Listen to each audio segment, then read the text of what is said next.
An impression is one of those fancy terms that marketing people use to quantify ads. David Padilla of Ink Cow Prints concludes our interview with how those impressions work to bring your business closer to your guests.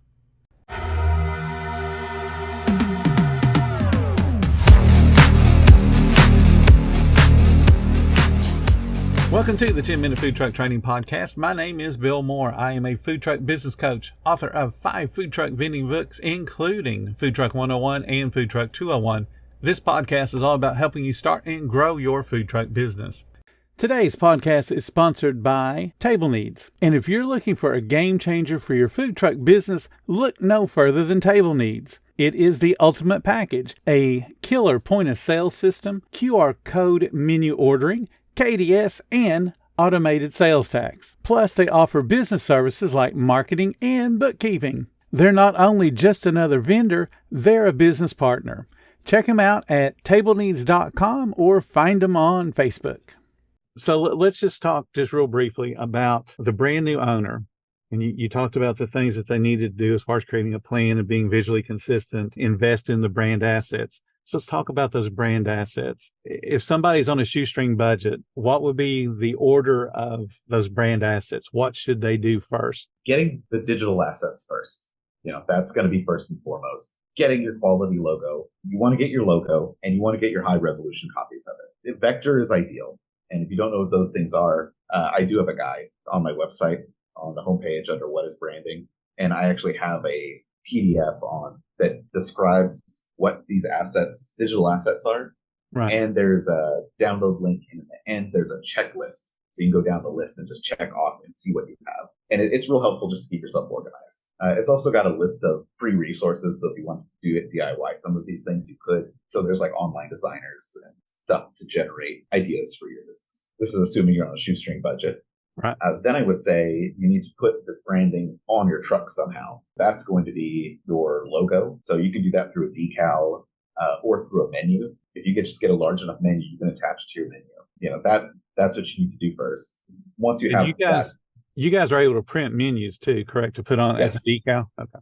Yes, I do have a menu decal on there that includes the menu design process. So don't spend your time doing all the typesetting because that takes forever. If you're not good at it, I can do it real fast. So just send it to me. The menu, and once you have your food truck set up and you have that food truck ready and it looks like something and you have your decals on it and it's branded, then I would push and build that footprint. Then you start going after your feather flags and your additional off-truck signage just to build that out.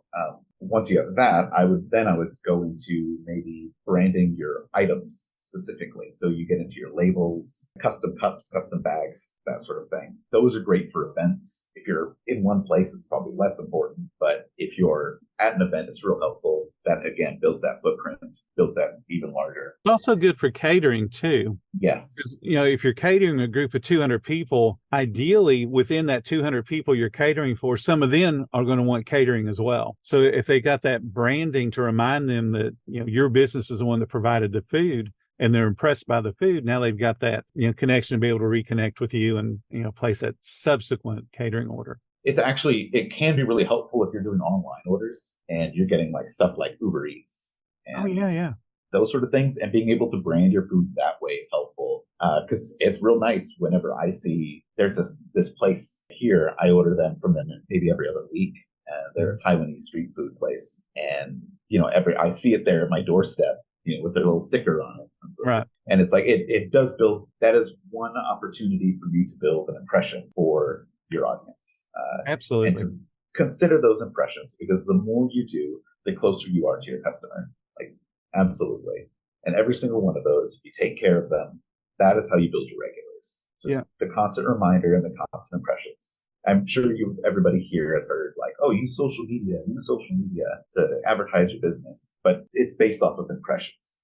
Social media is impressions. So it's just every opportunity you have to put your brand in front of somebody is going to be beneficial. Just consider when that's going to be and how branded each one of those impressions are, because the better branded it is, the more impressive that impression is going to be. it takes a certain number of impressions for people to even recognize that you exist, whatever that number is now. I know it always fluctuates up and down, but if it's 10 impressions or 30, it doesn't matter. They got to see it that number of times to even be able to remember, this food came from this person. Yeah, I like that you brought up the third-party delivery. We went to Houston last year, and there was a truck that we wanted to buy from, and we only knew the truck from their participation in a Food Network show. We knew they were in Houston, so we go to their website, and it says, hey, we're open, and they were way too far for us to drive, so we did the Uber Eats, and they brought the food, and it was fairly quick.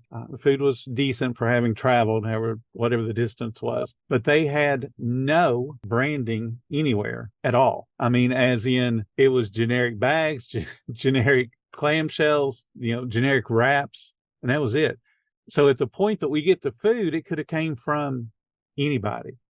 They missed out on an opportunity to reconnect, our experience with their brand, because now we got the food sitting in front of us, but we didn't participate in purchasing the food. So I never saw their branding, in person, and I don't have that connection now. And when you mentioned that, it struck me as, I went to that truck because of their connection on the Food Network, but I didn't make the connection with them as a business because they didn't give me anything to remind me. That can make a big difference. Something that I love that I see every once in a while with Think Cow is I give out stickers all the time, and they're unstuck.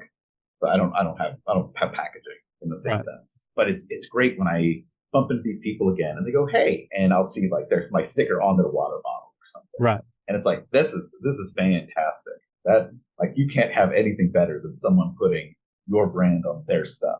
Yep. Now they're identifying themselves with you. That's very powerful in terms of marketing. That means when somebody suggests something, you're going to get a referral. That means whenever they need you again, you're going to get a bring up again. The branding will get you more repeat customers, and it's how you get those referrals. I mean, that's no better way to end the podcast, and that's how you get referrals, because you want referrals. You want people to either self-referral, which is they love your food so much they come back again and again and again, or they're going to tell their friends about you and their family about you so that you get a bigger network of people coming to your business. Yeah, there is no better marketing than word of mouth. Yeah, absolutely. And you have to curate that, though. That doesn't happen on its own. You have to ask people, and you have to show people and make it easy for them to refer. Yep. And branding does that. Exactly. It exactly does. It's been great talking with you today. Well, I know we've gone way over time, and I'd still keep talking, but I got another appointment in 13 minutes. No, this is great. Well, I enjoyed talking to you. I could continue talking all night, or all day, rather. Cool. Oh, can I write in like some of the other groups that like, I'm on Billboard's podcast? Yes, you can. Okay. Do whatever you want to do. Cool. Thank you. You are welcome. You have a great day, and I'll talk to you real soon. You too. Bye. Bye-bye. Thank you so much for listening to the 10-Minute Food Truck Training Podcast. If you're finding all the information helpful to your food truck business, please become a monthly supporter of the podcast. Just hit the support button or follow the link in the description. Every little bit does help keep us going. Join our Facebook group. It's called Food Truck Training. We have a whole bunch of awesome members at all different levels, from brand new beginners to decades-old veterans. They've all got your back when it comes to helping you with your food truck. And again, thank you for listening. Come back tomorrow, because I got plenty more to say when it comes to helping you and your food truck business grow.